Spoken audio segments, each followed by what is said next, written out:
बिस्मिल्लाहिर्रहमानिर्रहीम, अस्सलाम वालेकुम। आप देख रहे हैं हेड ऑन और मैं हूं मुनीब फारूक। 26वीं आईनी तरमीम पास हो गई। आज चीफ जस्टिस की सिलेक्शन के लिए एक जो स्पेशल पार्लियामेंट्री कमेटी बनाई गई है 26वीं आईनी तरमीम के बाद, उसका पहला इजलास हुआ। उस इजलास के अंदर 12 अरकान की शमूलियत होना है। 9 अरकान ने शमूलियत इख्तियार की, पाकिस्तान तहरीक इंसाफ के अरकान ने शिरकत इख्तियार नहीं की। और अब से कुछ देर पहले बैरिस्टर गौर खान साहब से जब हुकूमती वफ्द मिला और स्पीकर चैम्बर के अंदर मुलाकात हुई तो उन्होंने वाज़े तौर पर इस बात से इनकार कर दिया है कि किसी सूरत पाकिस्तान तहरीक इंसाफ इस स्पेशल पार्लिमानी कमेटी जो कि चीफ जस्टिस ऑफ पाकिस्तान की सिलेक्शन के लिए रखी गई है, बनाई गई है 26वीं आईनी तरमीम के बाद, उसमें पाकिस्तान तहरीक इंसाफ शमूलियत इख्तियार नहीं करेगी। अगर नहीं करेगी तो क्या होगा? इस वक्त 3 सीनियर मोस्ट जजेस जो कि जस्टिस काजी फाइसा के रिटायरमेंट के बाद इस पैनल के अंदर शामिल हैं, उनमें जनाब जस्टिस मंसूर अली शाह साहब, जनाब जस्टिस मुनीब अख्तर साहब और जनाब जस्टिस याया अफरीदी साहब शामिल हैं। अब देखना यह है कि 2/3 अक्सरियत से किस नाम को फाइनल किया जाता है। याद रहे कि इस तरमीम को सिरे से ही पाकिस्तान तहरीक इंसाफ ने मानने से इनकार कर दिया है। जनाब बैरिस्टर गौर खान साहब ने कमेटी का बॉयकॉट करते हुए क्या कहा, जरा सुनिए। हमारी पॉलिटिकल कमेटी सारे फैसले कर दे, प्रिंसिपल स्टैंड हमने ले लिया था कि ये जो कमेटी बनी है ये उस तरामीम के पेश नजर बनी है जिस तरामीम को हम रिजेक्ट करते, तो इसलिए पॉलिटिकल कमेटी ने फैसला कर लिया। नाम आप लोगों ने भिजवा दिए थे, वो नाम भिजवाने का इसलिए मकसद था कि इन्होंने एक कट ऑफ टाइम दिया था कि बाय दिस टाइम आप हमें दे दें, क्योंकि हमारी सारे फैसले पॉलिटिकल कमेटी करती है। अगर हम पॉलिटिकल कमेटी के फैसले से पहले नाम ना भेजते और पॉलिटिकल कमेटी इवेंचुअली ये फैसला करती कि हमने शिरकत करना है, फिर हमारा कुछ भी ना होता। जिस तरमीम पर इल्जाम यह है कि यह बजोरे बाजू की गई है, ये वोट के जरिए नहीं बल्कि जबर के जरिए की गई है। ये वो तासुर है जो कि पाकिस्तान की अपोजिशन इस वक्त दे रही है। आज BNP मेंगल के सेनेटर जिन्होंने आज अपनी रुकनीत से इस्तीफा भी दे दिया, जब वो बाहर तशरीफ लाए तो उन्होंने अख्तर जान मेंगल साहब के साथ एक गुफ्तगू भी की ब्रीफली प्रेस के साथ, और उन्होंने बताया कि उनको कहीं रखा गया था, ऐसी जगह रखा गया था जहां मच्छर बहुत ज़्यादा थे, उन्हें मलेरिया हो गया। उन्होंने कहा मैं ज़्यादा बात नहीं करूंगा, नहीं तो मुश्किलें और बढ़ जाएंगी। ये बात इस तासुर को तक़वियत देती है कि जो कुछ हुआ उसके अंदर बहुत से ऐसी बातें हैं जो छुपी हुई हैं। लेकिन बहरहाल तरमीम तो पास हो चुकी है, उसकी जो कॉन्स्टिट्यूशनल एम्बिट है उसके ऊपर आप सवाल कर सकते हैं। वो कितनी ज़्यादा कॉन्स्टिट्यूशनल टच जोन्स के ऊपर उतरती है, उस पर सवाल किए जा सकते हैं। लेकिन तरमीम तो बहरहाल हो चुकी है।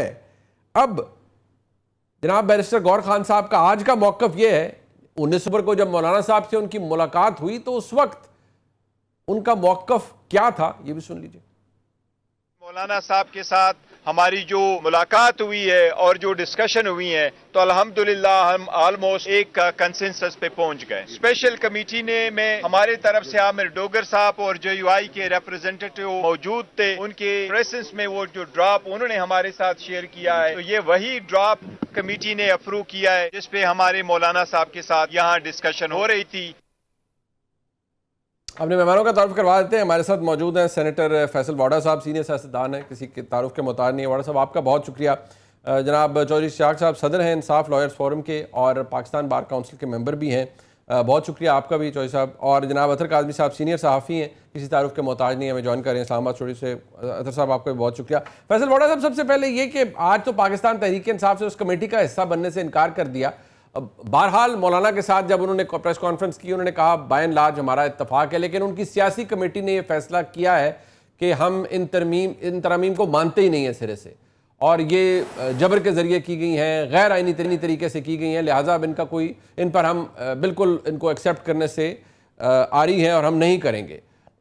क्या तहरीक इंसाफ हाइंडसाइड में आप देखें ये फैसला दुरुस्त है? क्योंकि वो बार बार कह रही है जबर के जरिए की गई है। वो कहते हैं देखिए सेनेटर्स निकल रहे हैं, कोई कह रहा है मुझे उठा लिया, कोई कह रहे हैं मुझे मच्छरों वाली जगह पे रखा, डंडे से काम चलाया गया, तो इनकी कोई अहमियत नहीं है, इज्जत नहीं है इस तरमीम की जो की गई है।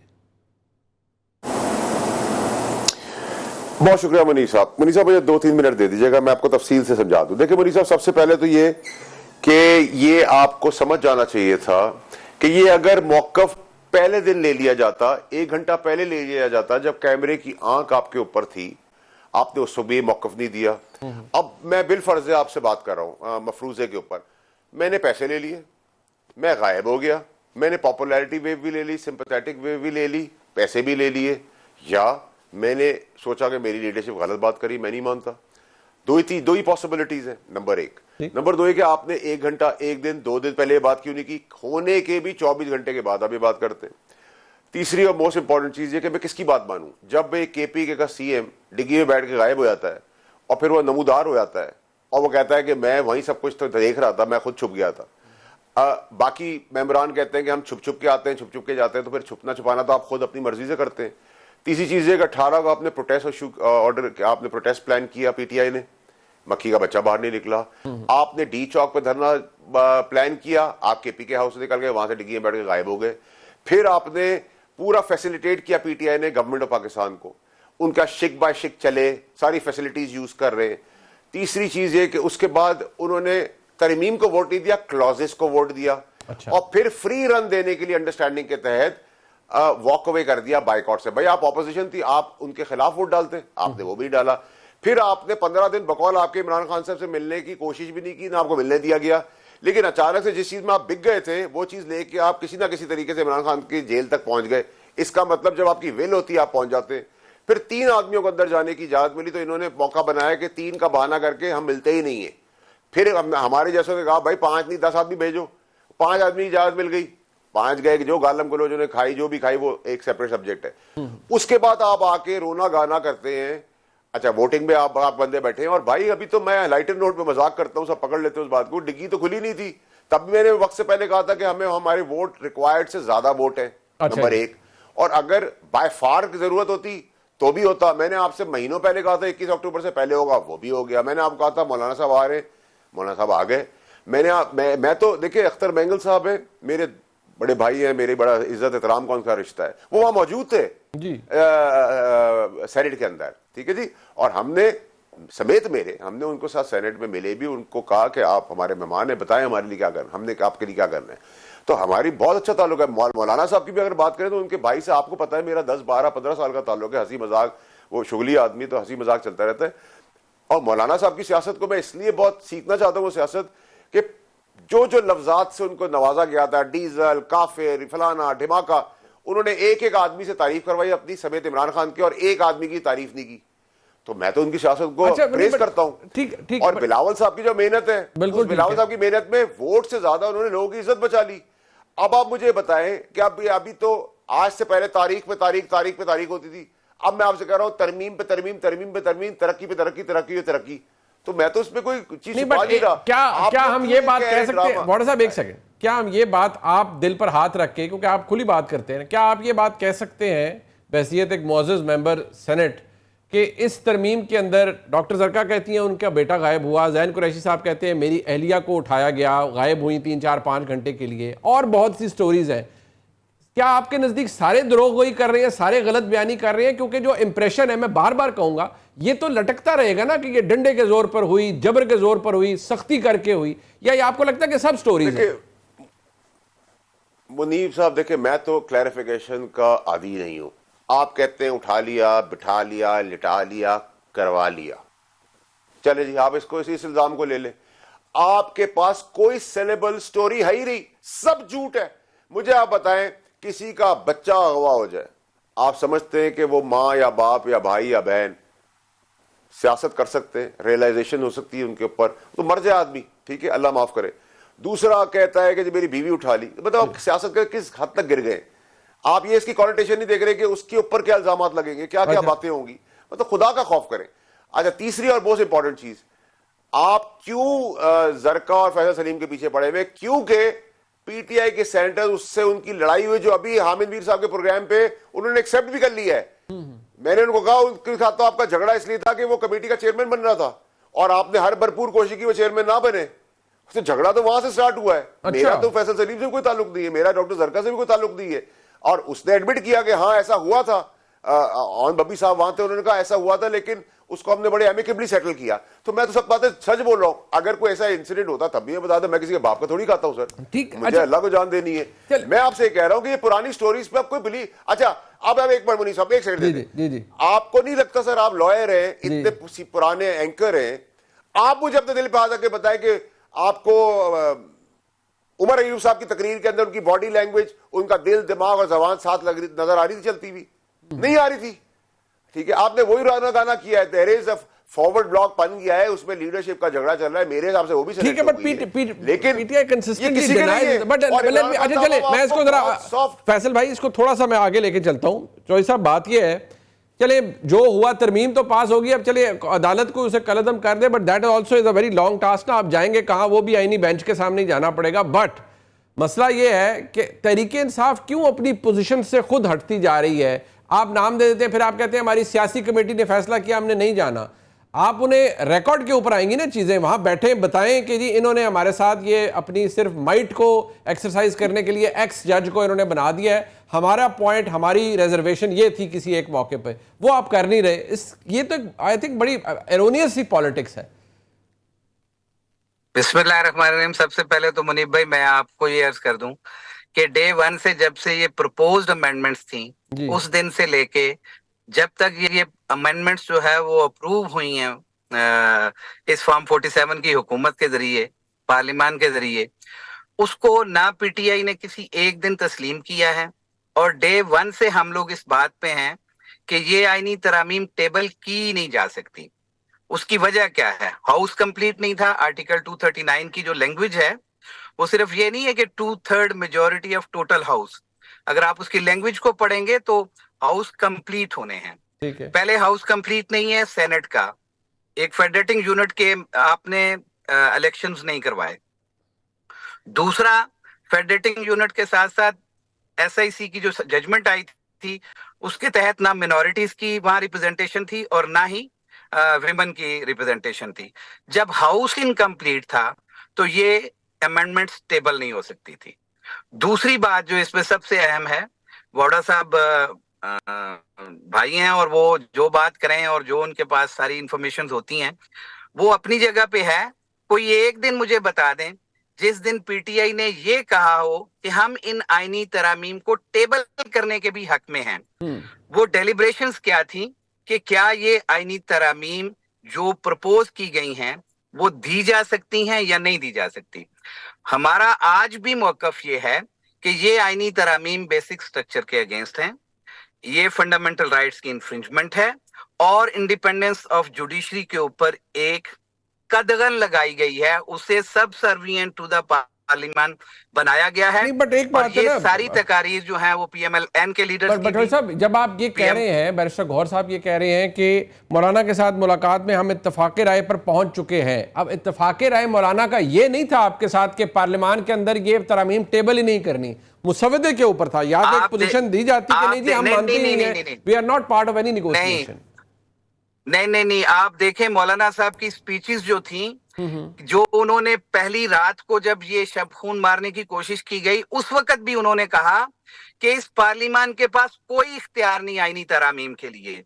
जब उन्होंने नेगोशिएशंस भी की तो उन्होंने टाइम एंड अगेन, जब बिलावल भुट्टो साहब अपना बाकी पार्लियामानी लीडर वहां पे साकडार साहब और लाम निसर साहब जाते रहे, तो उन्होंने सबसे पहले मौकफ वहां पे यही रखा था कि ये आईनी तरामीम को पेश करने का हक नहीं है इस पार्लियामान के पास। ठीक है, ये वो बेसिक नुक्ता था जिसके ऊपर पीटीआई जो थी वो मौलाना साहब के साथ इंगेज हुई। और मौलाना साहब के साथ इंगेज होने के बाद आपको याद होगा कि जब पहली रात इन्होंने आईनी तरामीम प्रपोज की थी वो तो चले कुछ हो नहीं सका ना उनका, बात की है वो तो कुछ नहीं हुआ ना, वो कुछ हो नहीं, वो तो जारी बात है, वो तो ड्राफ्ट भी ऐसा था ना, वो तो अमेंड हो गया और ये बड़ा टोन डाउन वर्जन आया। लेकिन अभी जिस तरह वाडा साहब कह रहे हैं आगे तो पता नहीं और क्या क्या आ जाएगा। मुनीब साहब, ये टोन डाउन वर्जन के हवाले से मैं आपसे पूछूंगा, बीइंग लॉयर जी, आप एक एंकर पर्सन भी हैं, आप मुझे ये बताएं कि क्या एक लिटिगेंट अपने जज का इंतखाब खुद करेगा? सही बात है, गवर्नमेंट के केसेस हैं, गवर्नमेंट के केसेस हैं, तो जब आप खुद बनाएंगे और जुडिशियल कमीशन बनाएगा कि हेड ऑफ कॉन्स्टिट्यूशनल कोर्ट कौन होगा, वो भी जुडिशियल कमीशन बनाएगा इस नई तरमीम के बाद।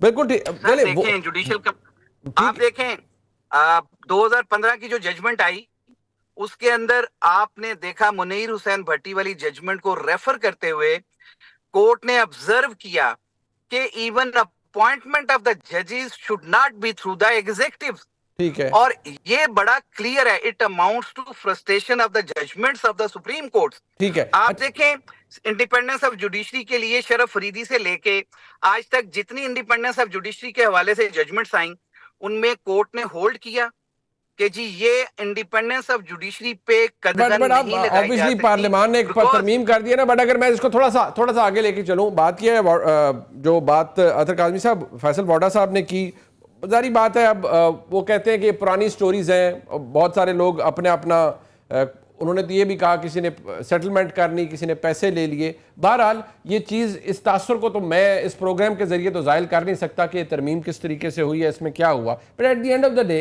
पाकिस्तान तहरीक इंसाफ की क्या ये सियासत ठीक है कि हम उस कमेटी का भी हिस्सा नहीं बन रहे? चीफ जस्टिस तो उन्होंने आज नहीं कल सेलेक्ट कर ही लेना है, बट यू थिंक कि एक फेयर तरीका है तरीके इंसाफ के पार्ट पे, या वाकई एब्सटेन करना इज द राइट पॉलिसी? देखिए मुनीब साहब, मेरे ख्याल में इस वक्त ये किसी एक सियासी जमात का इशू नहीं है। अगर आप इसको देखें, आपको इसको टोटलिटी में देखना पड़ेगा। एक तो जो पहले यहाँ पे बिकने वगैरह की बातें हुई, ये भी हमारी तारीख का हिस्सा है।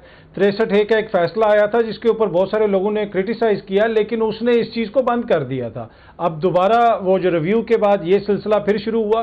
क्या इसको रोकने के लिए हाउस में हमें इतनी तेज़ी नज़र आती है या इतनी कमिटमेंट नज़र आती है? वो मिसिंग नज़र आ रही है। दूसरी बात यह है कि देखें, अब यहाँ पे बार बार अमेरिका की मिसालें भी दी जाती हैं कि अमेरिका का सदर जो है वो खुद जजेस को नामजद करता है, लेकिन वहाँ पे एग्जेक्टिव उस प्रोसेस का हिस्सा नहीं होती। जो कांग्रेस है उनकी, जिसमें उनका सेनेट भी हो गया और हाउस भी है, वहाँ से ना उनके मशीर बैठे होते हैं ना वजीर बैठे होते हैं। यहाँ पे तो आप देख लें, जो कमीशन है, जो कमेटी है, उसमें वजीर कानून भी हैं, हुकूमती शख्सियात भी शामिल हैं। तो कॉन्फ्लिक्ट ऑफ इंटरेस्ट तो आपको बिल्कुल वाज़े तौर पर नज़र आ रहा है कि वो है। अब क्या इसके बाद तहरीके इंसाफ को इसमें शिरकत करनी चाहिए या नहीं करनी चाहिए? मेरे ख्याल में ये उन्होंने ही डिसाइड करना है। अगर वो शुरू से इस प्रोसेस से अलहदा हो जाते तो वो मेरे ज़्यादा बेहतर होता। कुछ लोगों की नज़र में वो काफ़ी अरसा इसमें एंगेज भी करते रहे और उसके ऊपर भी तनकीद हुई, लेकिन एंड ऑफ द डे जिस तरीके से ये सारी तरमीम हुई है, हाउस भी कंप्लीट नहीं है,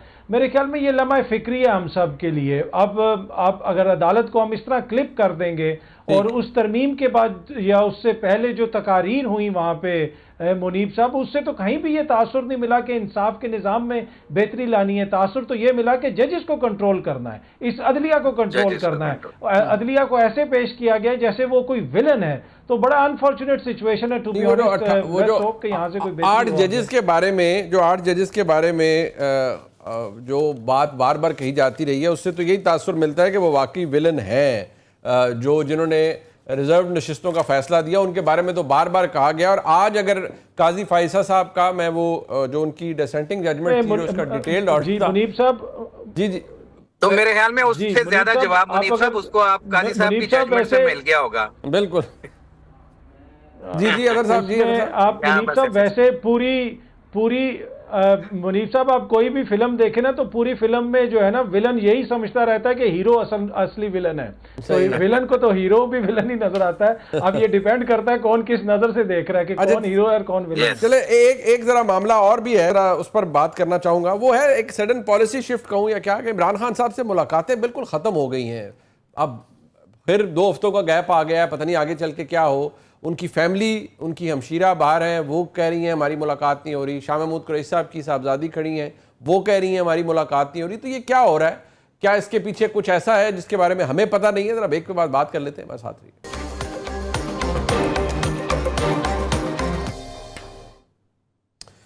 वाड़ा साहब, एक डेवलपमेंट भी है, वो कासिम रोजो साहब के साहबजादे हैं, उनकी ट्वीट्स मेरे सामने हैं जिसमें वो ये कह रहे हैं कि जी मेरे फादर को फोर्सिबली ड्रैग किया गया सेनेट में टू रिज़ाइन, और मैं अपनी लीडरशिप से, हम ये एक्सपेक्ट नहीं करते थे कि 73 साल के शख्स को इस तरह से ड्रैग किया जाता और उनसे वो कहलवाया जाता जो रियलिटी के बिल्कुल दूर है। यानी कि जो उन्होंने प्रेस कॉन्फ्रेंस में कहा, उनके जो बेटे हैं जाजेब कासिम रोजो साहब, वो इस बात को वेहेमेंटली डिनाई कर रहे हैं।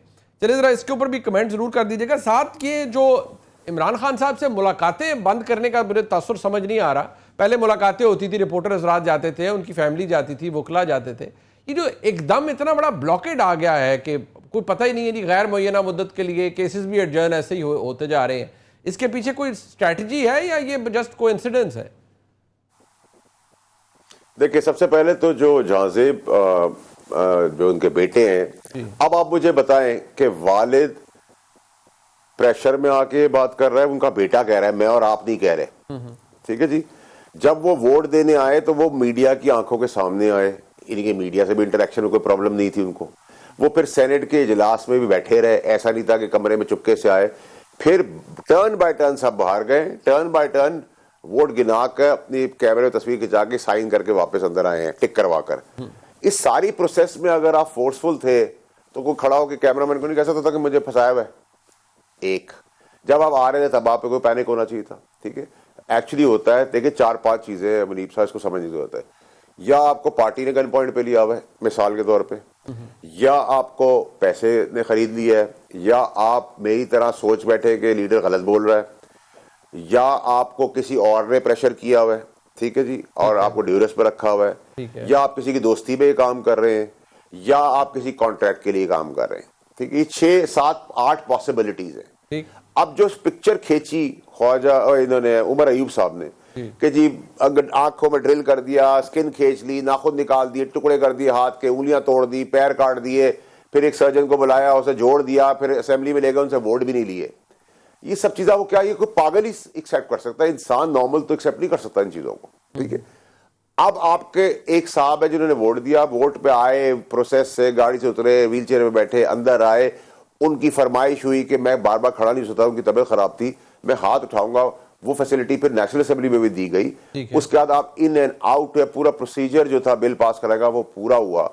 अब आप 24 घंटे गुजरने के बाद अगर ऐसी चीज कह रहे हैं तो इन 6-7 पॉसिबिलिटीज में एक चीज है। अब मैं कहता हूं आपसे सबसे वर्स्ट पॉसिबिलिटी ले लें कि किसी इदारे ने, स्टैब्लिशमेंट ने उठा के उनकी कंडक्टी में बंदूक रख दी, ये मान लेते नहीं, यही बात करें सब कोने कनाए के अंदर कर्टन के पीछे बैठकर, यही मकसद है ना मुनीब साहब। सही है, सही। तो भाई जब इतनी बड़ी प्रोसेस से आप गुजरे थे तो इतनी बड़ी प्रोसेस में कहीं तो आपको था, जब आप गए भी तब भी ऐसी की चीज कुछ नहीं हुई, फिर जाने के 24 घंटे के बाद चीज होती है, उसका फर्क क्या है। उमर अयूब साहब कह रहे हैं सेनेट के अंदर 4 आदमी 5 आदमी हमारे बिठाए थे, एक दिन पहले बताए थे, 1 घंटा पहले बताए थे, आप मुसवदे का हिस्सा क्यों बने रहे, क्यों उनसे व्हीलिंग डीलिंग करते हैं। और ये इन्हीं पीटीआई के लोगों की फरमाइश है कि हमारी खान से मुलाकात बंद करवा दे, हम पे वो प्रेशर डालते हैं प्रोटेस्ट करने का, फिर हमें करना पड़ता है, वरना हमारी लोग ट्रोलिंग करते हैं पीटीआई के। अच्छा। अब मैं आपको अभी तक जो मैंने आपको सारी बातें की वो सच बताई, कुछ बातें प्रूफ होगी वक्त के साथ, कुछ प्रूफ मैंने दे दिए। अब मजबूरी होगी तो फिर मुझे खुल के आना पड़ेगा, मैं सिस्टम को बराना नहीं कर जाता, मैं आपके सामने वो सबूत रख दूंगा जिसको पूरे पाकिस्तान का, दुनिया की आप जगहों से चेक करवा लें, फिर पीटीआई वालों को शक्ल दिखाने की जगह नहीं मिलेगी। I am not bringing politics to that point, I am being responsible. वरना मुझे रुकने की देर इसलिए नहीं है कि मैं नथिंग टू लूज, मैं तो देखिए मेरे पास, I am not a representative of the government, ठीक है, गवर्नमेंट कहीं सामने नजर नहीं आ रही, ठीक है, मुझे कोई चीज छुपाने की जरूरत नहीं, मैंने अल्लाह को जान देनी है। और जब होती चीज है तो मैं तो आपको खुल के बताता हूँ, अब आप खुद डिग्गी में बैठ के आते हैं, आपका सीएम खुद डिग्गी से बैठ के भाग जाता है, खुद बरामद हो जाता है। आज आप ही के शो पे आमिर मीर साहब के, उन्होंने कहा जी मैं छुप छुपा के गाड़ी में आता हूँ, मैं डक होके आता हूँ, फिर उसका उन्होंने कहा कि हाँ फैसल सलीम के साथ ये मसला था लेकिन एमिकेबली सेटल हो गया था। अच्छा। तो मैंने सच बताया, मैंने तो कोई चीज झूठ नहीं बोली। तो मुझे तो मुनीब साहब इस सब चीजों की लॉजिक ही समझ नहीं आ रही है कि ये सब कुछ करने का क्या फायदा। आपने रोना गाना करना है तो कौम भी इसलिए नहीं निकल रही, कौम भी आपको मान चुकी है, आप सब टिकाऊ हैं। और जो सीएम साहब कह रहे हैं हम गद्दार को छोड़ेंगे नहीं, हम फलाने नहीं करेंगे, ढिबाका की नहीं करेंगे, उनके आगे अगर आप चीफ जस्टिस सीनियर मोस्ट नहीं बनाएंगे तो वो तहरीक चलाएंगे ना वाडा साहब, फिर वो सड़कों पर निकलेंगे, वो कहते हैं हम एक्सेप्ट नहीं करेंगे अगर सीनियर मोस्ट को नहीं बनाएंगे आप। अच्छा मुनीब साहब एक मिनट रुक जाए, यहाँ यही रुक जाए सर, आपने बड़ा अच्छा सवाल किया। अब पीटीआई कहती है कि सीनियर मोस्ट को बनाना है वरना हम सड़कों पे आएंगे जी। तो जब फैज हमीद को जूनियर पोजीशन से क्यों ला रहे थे, तो आप तब ठीक थे, आज ठीक है। आपका तो फिर यहां झूठ एक्सपोज हो गया। उस वक्त आप कह रहे थे जूनियर मोस्ट को ऊपर लगा दे, इधर आप कह रहे सीनियर मोस्ट को लगा दे, जो चीज आपको सूट करती है। फर्क है, फौज की अपॉइंटमेंट फर्क है, यहाँ फर्क है, यहाँ सीनियरिटी का प्रिंसिपल चलता है, आपने तब्दील कर दिया सिर्फ अपनी मन मर्जी का कोई बंदा भेजने के लिए। देखिए सर, मेरे हिसाब से मुनीब साहब आप मुझसे ज्यादा जानते हैं सारी चीजें कानूनी तौर पर। देखिए हमारे लिए काबिल इज्जत है हर जज जो ठीक काम कर रहा है, हमारी प्रेफरेंसेस नहीं है, ठीक है। लेकिन इनकी इस बदौलत की वजह से जब पार्लियामेंटेरियंस को दीवार से लगाया गया तो उन्होंने छत पे सबको लगा दिया। It's a very natural process. आप मुझे दीवार से लगे, मैं आपको छत से लगा दूंगा। अच्छा, बट जिसके एक बाद जो जोर होगा पूरा एक बात करने का। फैसल वाडा साहब, एक सेकंड, किसी आप क्योंकि देखें, आप ना हुकूमत को रिप्रेजेंट कर रहे हैं, ना आप किसी के पाबंद हैं, लेकिन किसी पर लकीर तो नहीं लगी हुई ना, वो लकीर भी ला जाती है कि यार ये तो नहीं हो सकता। तो अभी यानी कि पैनल 3 जजेस का है, all three of them qualify, तो कोई भी जज फिर अगर पार्लियामेंट्री कमेटी डिसाइड करती है तो जज बन सकता है। ये तो नहीं है ना कि ये तो नहीं हो सकता, क्योंकि जो इंप्रेशन आया मैं बड़ा क्लियरली बता देता हूँ, गवर्नमेंट की तरफ से आता रहा कि नहीं मंसूर अली शाह साहब नहीं, और पीटीआई की तरफ से आता रहा नहीं मंसूर अली शाह साहब को ही बनना चाहिए because he is the senior most. अच्छा देखिए मुनीब साहब, आपकी बात बिल्कुल ठीक मुनीब है, भाई, मैं इस पहले पे रखना जरा चाहिए, बता दूं थोड़ा किया सा। जाएगा। एक मिनट में आता हूँ। जी फैसल साहब, और वो डिसीजन मुझे और आपको पता है, it will be a surprise for everyone. मैं आपको इस डिसीजन पे इतनी ही बात कर सकता हूँ। You and I know what's going on, you and I know what's the outcome is going to be, so I think it's going to be a shocking surprise for everyone. कासराइयां जो हैं वो टूट फूट के मर के गिर जाएंगी, और एक storm in the tea cup बनाया गया है, तूफान एक चाय की प्याली के अंदर, nothing more than that. May be और पीपल एक्सपेक्टिंग उसकी बिल्कुल ऑपोजिट चीज हो जाए, बिल्कुल ऑपोजिट हो जाए। ये भी हो सकता है चौधरी साहब के मंसूर अली शाह साहब भी बन जाए, और फिर आपकी सारी जो आपने मैं यही बताना चाह रहा था। जी मुनीब भाई, मैं सिर्फ इसी को क्लियर करना चाह रहा था,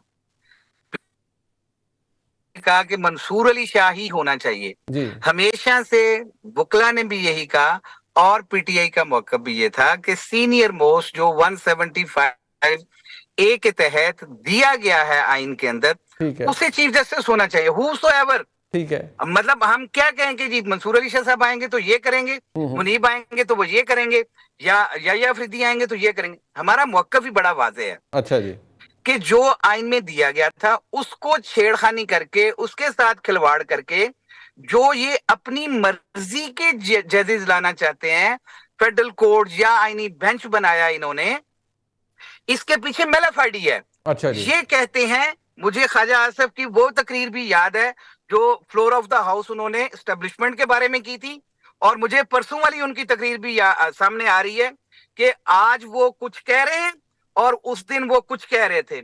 ये हमेशा इसी तरह से होता है इनके साथ कि जिसकी गोद में ये बैठते हैं वो ही उसी की दाढ़ी को खींचते हैं। अच्छा, आज जब भी पर्सन स्पेसिफिक अमेंडमेंट्स की गई हैं वो उनके गले पड़ी हैं। प्रोसीजर प्रैक्टिस एक्ट के तहत इन्हें ऑर्डिनेंस लाना पड़ा है रातों रात। अगली बात मैं वाजे कर दूं कि ये इमरान खान साहब के साथ जो इन्होंने मुलाकातों का सिलसिला बंद किया है, ये जुल्म और तशद्दुद ये शुरू से कर रहे हैं। भांजे को उठाया, खान साहब को उठाया, उनकी बीवी को उठाया, भांजे ने तो कौन सा उनकी बहनों को गिरफ्तार किया। माजरत के साथ सुन ले, नहीं कोई गलत किया। मैं कहता हूँ whosoever is, तोड़ना किसको है? खान को तोड़ना है ना। इमरान खान को तोड़ना चाहते हैं, इमरान खान कभी नहीं टूटेगा। और वो ये बता दूं मैं कि उन्होंने ये हमेशा इस कौम के लिए स्टैंड लिया है, वो अपनी जात के लिए स्टैंड नहीं ले रहे। वो स्टैंड लेते तो अब आज डील करके वो बाहर बैठे होते, और अपनी जिस तरह से नवाज शरीफ गए थे वो भी जा सकते थे। ठीक है, उन्होंने जॉय साहब, मेरे पास यहाँ ब्रेक का मुझे कहा जा रहा है। जॉय साहब, आप क्योंकि ट्रैवल कर रहे हैं, आपका बहुत शुक्रिया। मैं वापस आता हूँ। वाडा साहब और अतर काज़मी साहब मेरे साथ मौजूद हैं एक ब्रेक के बाद। जी क्विकली वापस आ रहे हैं, हमारे साथ रहिए।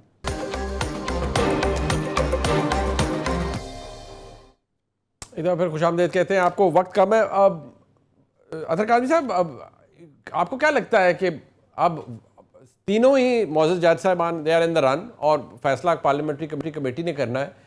अब किसी पे वो लकीर लकूर वाला कॉन्सेप्ट है, या आपको लगता है कि जितनी तरमीम हो गई है इसके बाद तो काफ़ी कुछ कंट्रोल कर लिया है पार्लियामान ने, even judicial appointments, even constitutional bench के बनाने का इख्तियार भी जुडिशल कमीशन के पास आ गया है?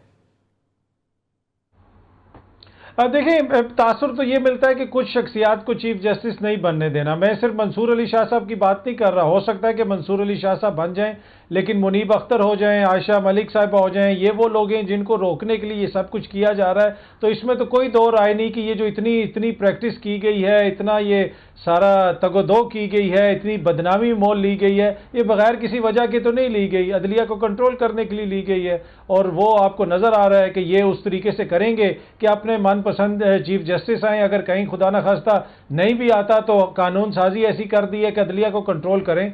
तो कोशिश तो यही है कि जनाब अब कंट्रोल अदलिया हम देखेंगे, पर कब तक ये इस तरह चल सकता है मुझे नहीं पता। पर एक चीज़ मैं आपको बता दूं कि ये इंतहा नहीं है, ये आगाज़ है।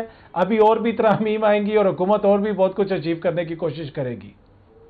ये बात तो आपकी ठीक है फैसल वाडा साहब। टुवर्ड्स द एंड ये बात बार बार के ये अल्टीमेट जो या अंडरलाइंग एक पर्पस था वो ये था कि अदलिया को कंट्रोल में करना है, क्योंकि सीधी सी बात है, आप खुद क्योंकि एक पार्लियामेंटेरियन है, जितना बैकलॉग है लोअर कोर्ट्स में है ज़्यादा, मेनली 80% लॉ कमीशन की रिपोर्ट्स भी ये कहती हैं। ये बनाया गया एक मुद्दा के लिए ऊपर बड़ा बैकलॉग है, ठीक है होता है, बट मेनली मुझे जो लग रहा है ओवरऑल जो आप इस तरमीम की सेहत देखें तो ये तो एक इफेक्टिव कंट्रोल है पार्लियामेंट का या पार्लियामेंट्री ओवरसाइट है on every aspect of judiciary. देखिए मुनीर साहब, जो वेस्टर्न वर्ल्ड के भी आज आर्टिकल्स आ रहे हैं, मैं हंस रहा था क्योंकि उनके वहां भी यही निजाम है, पूरी दुनिया में निजाम है, और डिक्टेटर से पहले पाकिस्तान में भी यही निजाम था जो अब लागू हुआ है 26वीं तरमीम के। तो दैट्स नथिंग न्यू। और क्यों नहीं होना चाहिए? हम किसी के ताबे क्यों हो एज लॉ मेकर्स? हम किसी के ताबे नहीं हो सकते, ये तो दुनिया का दस्तूर है। अगर आपका लॉयर की डिग्री है तो मैं कैसे आपके बिहाफ पे जाके खड़ा हो सकता हूं? मैं कहूं मैं लॉयर हूं बगैर डिग्री के? नहीं हो सकता, लाइसेंस के बगैर मैं कैसे खड़ा हूं? तो हम लॉ मेकर हैं, हमारी लॉ की तशरीह और आर्बिट्रेशन कोई कर सकता है, हमारे पर कोई लॉ लागू नहीं कर सकता। We will make the law, you will explain, define और arbitrate, as simple as that. इसमें कोई ऐसी चीज नहीं जो वेस्टर्न वर्ल्ड में नहीं है। वेस्टर्न वर्ल्ड कैसे आर्टिकल लिख रहा है इंडिपेंडेंस ऑफ जुडिशरी के ऊपर, जब उनके वहां यही निजाम है और हमारे मुल्क में ये निजाम पहले से ही था। तो ये तो डिक्टेटर्स का निजाम जिसको आप बुरा कहते हैं उससे वापस ले लेना खुश होने के बजाय हम इस पर ड्रामा कर रहे हैं। आप हमें दीवार से जब लगाएंगे हम आपको छत से लगा देंगे, ये पाकिस्तान का जवाब होना चाहिए।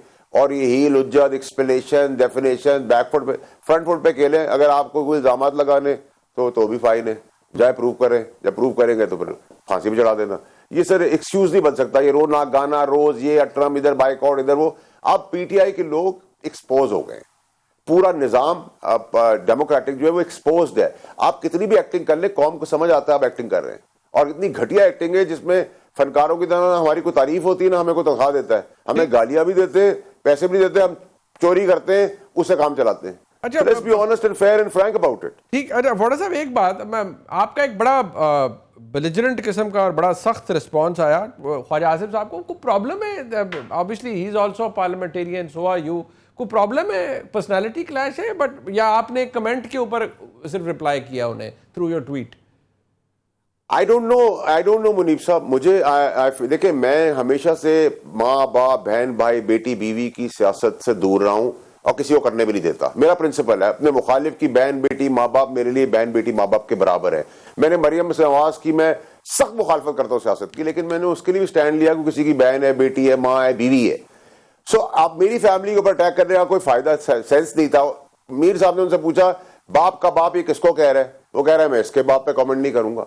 सो देखिए, अगर आप मुझे उधर लगाएंगे तो मेरे पास भी ऑप्शन नहीं होगा। मैं तो फिर बड़े बाजार में सब कुछ उतार के आपके हाथ में दे दूंगा, ढकने का चांस भी नहीं दूंगा, ना टाइम दूंगा। So I just fail to understand, अगर ये जुगतपन है और ये उनकी अपनी आउटडेटेड जुगतपन है तो सर मैं तो फिर इसी विक्ट्री के साइन से जुगतपन भी निकाल लेता हूं। मैं तो बड़ा क्लियर हूं अपनी लाइफ के अंदर, ना मैं ऐसी सियासत करता हूं ना करने की इजाजत कभी दूंगा। There are certain red lines जो मैं किसी को क्रॉस नहीं करने दूंगा। ठीक, राइट। बहुत शुक्रिया जनाब फैसल वाडा साहब, अतर काजमी साहब, आपने हमारा साथ दिया। जो इश्ताक साहब भी हमारे साथ मौजूद थे। ये तरमीम आई है, इसके बाद और तरमीम भी आएंगी। बहरहाल स्पेशल पार्लियामेंट्री कमेटी फैसला करेगी कि अगले चीफ जस्टिस कौन होते हैं। सरप्राइज हो भी सकता है, एक्सपेक्टेशन के बिल्कुल मुताबिक भी आ सकता है। लेकिन आपको मैं ये बात ज़रूर बता दूं कि जो 26वीं आईनी तरमीम में हुआ है, इसके बाद चीफ जस्टिस ऑफ पाकिस्तान कोई भी हो, एक बड़ा इफेक्टिव कंट्रोल है पाकिस्तान की पार्लियामान का इस पूरे प्रोसेस का जुडिशल अपॉइंटमेंट्स के ऊपर। कॉन्स्टिट्यूशनल बेंच का सरबराह भी जुडिशल कमीशन ही बनाएगा, वहाँ पर भी पार्लियामेंट की इंग्रेस अब मौजूद है। सो अगर मंसूर अली शाह साहब ही बन जाते हैं तो मैं पहले भी अर्ज कर चुका हूँ, कोई पहाड़ नहीं टूटेगा किसी के लिए, सिलसिला ऐसे ही चलता रहेगा। और अगर नहीं बनते, कोई और सरप्राइज आता है तो वो भी अपनी जगह मौजूद रहेगा। ये प्रोग्राम आपने देखा, जिसका फीडबैक हमें ज़रूर दीजिएगा। देखने का बहुत शुक्रिया। खुदा हाफ़िज़।